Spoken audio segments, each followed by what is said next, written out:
2016-yil Toshkentga birinchi marta o'zim yolg'iz kelganman. British Council, ya'ni International Business Center ostida o'zim yodlagan essaylarni, shablonlarni yana bir marta qaytarib takrorlab turibman.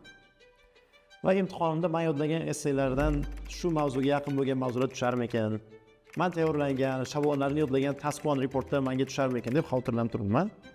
Va aynan shu narsalar tushsa, map yoki dairam tushmasa, точно 7+ olib chiqaman deb o'ylab turibman. Bu meni birinchi marta IELTS topshirayotgan paytim edi. Imtihon xuddi men aytganimdek bo'ldi. Men o'zim kutgan environment mavzusi bo'yicha taskikka men juda ham oson deb hisoblagan table'ni bor yo'g'i 9 ta cellli varianti task one uchun berildi. Hammasini ajoyib tarzda amalga oshirdim. Vaqtga ulgurdim. So'zlar hammasi word count chiroyli bo'ldi. Men o'zim full potential bilan zo'r writing yozib chiqdim degan taassurotlar bilan imtihondan chiqdim. Lekin ne ko'zimga ko'rayki, 13 kundan keyin ballim e'lon qilindi, writingim bor yo'q 6 ball. Bu ball meni kelmasligiga ishonchim komil edi. Shuning uchun darhol keyingi imtihonga yana registratsiyadan o'tdim va ozgina muddat o'tgandan keyin IELTSni yana bir bor topshirdim. Bunisida ham writing meni fikrimcha zo'r bo'ldi. O'zim yodlagan shablonlarni birga bir ishlatdim. Task 1dan men yodlagan grammatic structurelarni xuddi o'zidek qilib ishlatib berdim. Word count vaqt bilan muammo bo'lmadi. Ammo bor yo'g'i yarim ball o'zgarish bilan yana writingdan 6,5 ball oldim. Shu paytda men writingni eng xato yo'l bilan qilayotganligimni o'zim tushunmagandim.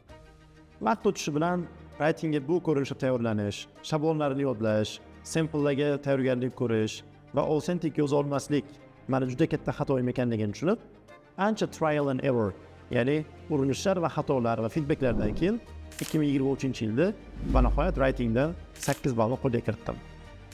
Va aslida olib qaraydigan bo'lsak, bu 8 ballga tayyorgarlik juda ham minimal edi.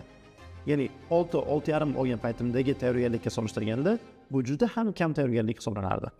Va keling, shaxsiy ballimni 6 balldan 8 ballgacha ko'tarishga va yuzlab o'quvchilarimga writingdan o'zlari xohlagan ballni olishga yordam bergan, o'sha hech kim sizga yetmaydigan sirli texnikani 6 ta qadamda sizga tushuntirib bersam. Birinchi qadam.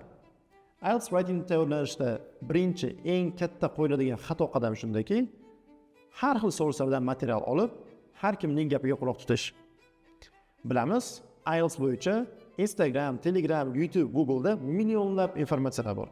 Va ularning ko'pchiligi pseudo IELTS ekspertlar tomonidan e'lon qilinadigan, ularni o'ziga baho qo'yib, IELTS Band 9 essay samples, sample report, sample essays deb chop etiladigan, ishonsa bo'lmaydigan materiallar hisoblanadi. Shuning uchun ham ko'p IELTS kandidatlarida qo'shtirnoq ichidagi objective skilllar hisoblangan writing va speakingda odamga qarab ball qo'yaveriladi. Bu narsa ko'pincha omadga bog'liq. Aniq kriteriya bo'yicha writing yoki speakingga ball qo'yilmaydi degan fikr paydo bo'lishi tabiiy. Chunki bu turli manbalarda har xil stillar, har xil misollar keltiriladi va birida aytilgan qoida ikkinchisida aytilgan qoida bilan teskari kelib qoladi. Ya'ni ko'p holatlarda bu qoidalar bir-biriga mos tushmaydi.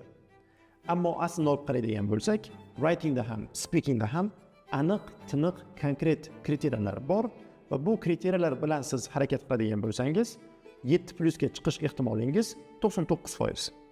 Writing aslida qanday ishlashi va bu kriteriyalarni tushunish uchun sizga ikkinchi qadamda aytib o'tadigan manbalarim yordam beradi. Shunday ekan, birinchi qadam barcha norasmiy materiallarga xayr deyishdan boshlanadi. Ikkinchi qadam writing assessment criteria'ni tushunib olish. Oldinroq aytib o'tganimizdek, writingda aniq, tiniq kriteriyalar belgilab berilgan. Va biz imtihonimizda aslida nima qilishimiz mumkin, nima qilishimiz mumkin emas, nima aslida ballga ta'sir qiladi-yu, nimani ballga umuman ta'sir yo'qligini yaxshilab tushunib olishimiz kerak. Ko'pincha holatlarda kandidatlar shu ballimni oshiradi deb o'ylagan narsani aslida ballga umuman ta'siri bo'lmaydi yoki buni hal qilish mumkin emas deb o'zlari uchun yasab olgan qonun qoidalar aslida esa ballingizni oshirib berishi mumkin. Buning uchun esa sizga ikkita rasmiy, aniq ishlaydigan manbalar yordam beradi. Birinchisi writing band descriptors va ikkinchisi Pauling Cullen. Band descriptors siz ham task 1 ham task 2 bo'yicha sizga beriladigan ballni 4 ta kriteriya bo'yicha 0 dan 9 gacha shkalada ko'rib chiqishingiz mumkin.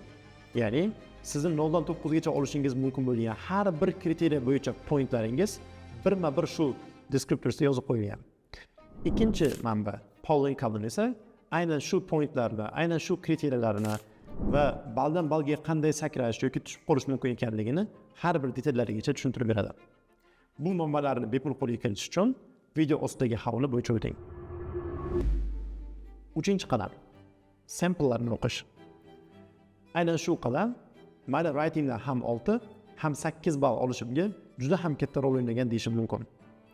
Ya'ni buni to'g'ri va noto'g'ri yo'lda qilishim mani 6 va 8 ballning orasida o'ynashimga sabab bo'lgan. Misol uchun, men birinchi marta IELTS ga tayyorgarlik ko'rganimda essaylarni, ya'ni shu sample essaylarni yodlardim va ularni asli qaysi manbalardan olinganligini ham bilmasdim. Shunchaki ularning ostida Band 9 sample essays deb yozib qo'yilgan bo'lardi.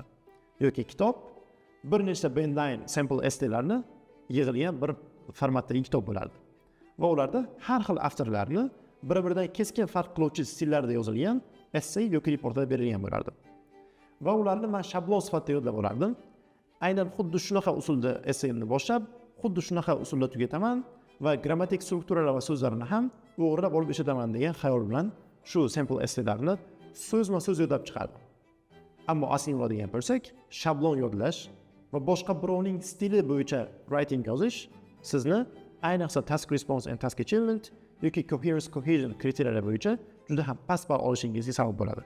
Ammo aslida bu unnatural reproduction qilish, ya'ni umuman notabiiy bo'lgan bir uni replikasini yaratib qo'yish, na task response, task achievement, na coherence cohesion bo'yicha ballingizni oshiradi. Balki uni notabiiyligi sababidan ham siz barcha kriteriyalar bo'yicha past ball olishingiz mumkin.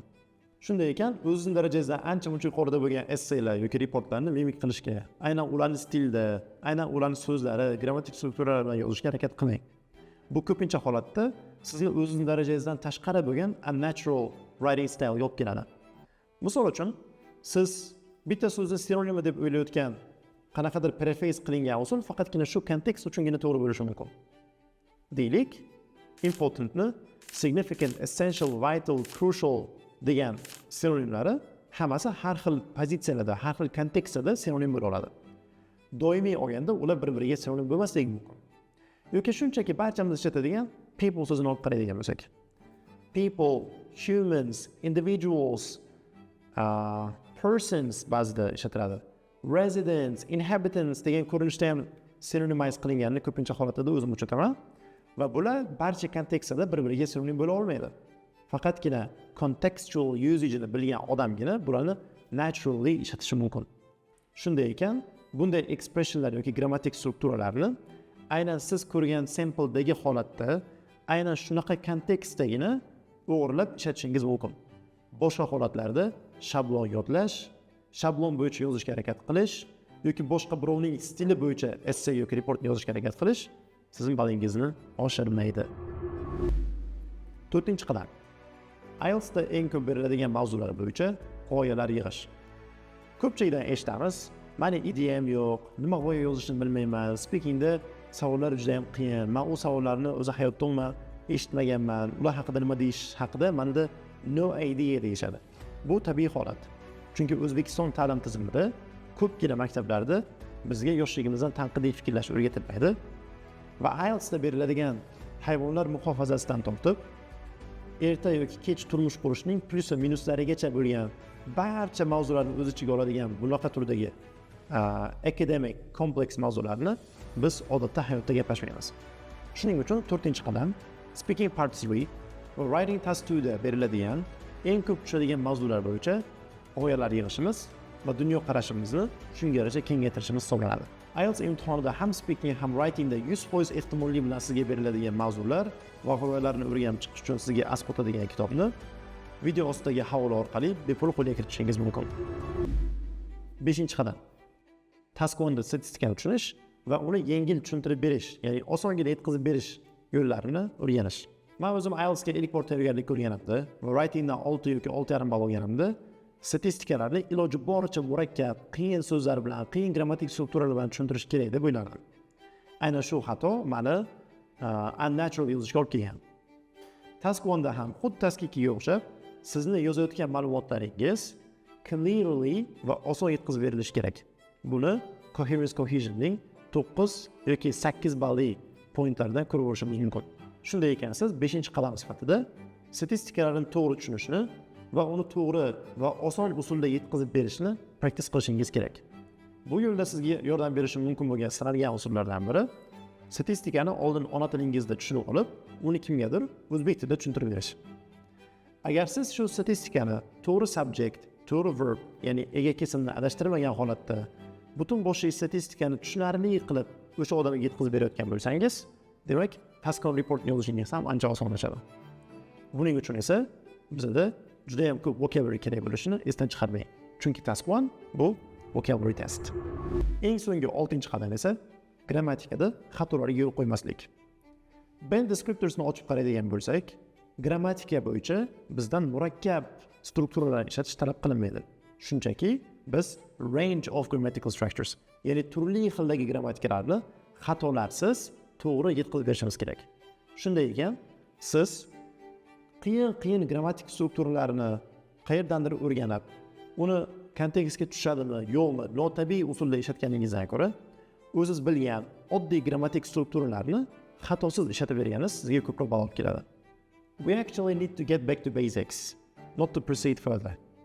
Ya'ni biz o'zi yanada uni murakkablashtirishdan ko'ra oldinga, ya'ni basicsga qaytib, oson grammatik strukturalarni xato qilmasdan to'g'ri ishlata olishni o'rganishimiz kerak. Bu yo'lda esa sizga ustozingiz juda ham asqotadi. Demak, 6-qadam ustozingiz yordamida kichkina va katta grammatik, leksik, punktuatsion xatolarini birgalikda to'g'rilab chiqishingiz. Sizda agar shunaqa kichkina xatolar bo'lsa, siz advanced grammar yoki vocabularyni ishlatishga harakat qiladigan bo'lsangiz, 7 bilan shunchaki xayrlashsangiz ham bo'laveradi. Chunki 7 oladigan odam writingdan kichik xatolarga yo'l qo'ymaydi. Juda ham murakkab bo'lgan qoidalar ham ulardan hech qachon talab qilinmagan. Shunchaki range of grammatical structures va natural lexical resources talab qilingan. Shunday ekan, o'zingizni qiynamang va hozirgi sizda mavjud barcha xatolarni bartaraf eting. Agar siz videoni shu joygacha tomosha qilgan bo'lsangiz, ishonchim komilki, sizda ham IELTS writingdan bir qator muammolar bor va balingiz balki 5 dan 6,5 gacha bo'lgan rangeda o'ynab yuribdi, lekin hech qachon 7+ ga writing yozolmayapsiz. Ko'rib turganingizdek, bu meni o'zimni shaxsan boshimdan o'tgan va men ham balimni 6 dan 8 gacha oshirish uchun juda ham ko'p xatolarga yo'l qo'yganman va juda ham ko'p vaqt yo'qotganman. Aynan shu vaqtni tejab qolish uchun siz shunchaki meni Telegram kanalimga o'tishingiz mumkin va Telegram kanalimda doimiy shunga o'xshash bepul darslar bilan bo'lishib boraman. Bundan tashqari writing bo'yicha ishlaydigan, ishlamaydigan usullar, ko'p takrorlanadigan xatolar bo'yicha tips, ya'ni yo'l yo'riqlarni ko'rsatib boraman va bundan tashqari biz tez kunda writing bo'yicha ham task 1 ham task 2 darslarini o'z ichiga oladigan online live darsni boshlaymiz. Bu live darsimiz yozib olinmaydi va yozib olingan darslar sizga taqdim etilmaydi. Bu jonli tarzda olib boriladi va siz o'zingizni qiziqtirgan savollarni bemalol so'rashingiz mumkin bo'ladi. Bundan tashqari har bir o'quvchimizni individual tarzda esseylari, reportlarini tekshirib, o'zlarining muammolarini feedback tariqasida ularga taqdim etamiz. Shu kursni o'tkazib yubormasligi uchun hoziroq Telegram kanalimga o'ting, chunki joylar soni albatta chegaralangan bo'ladi.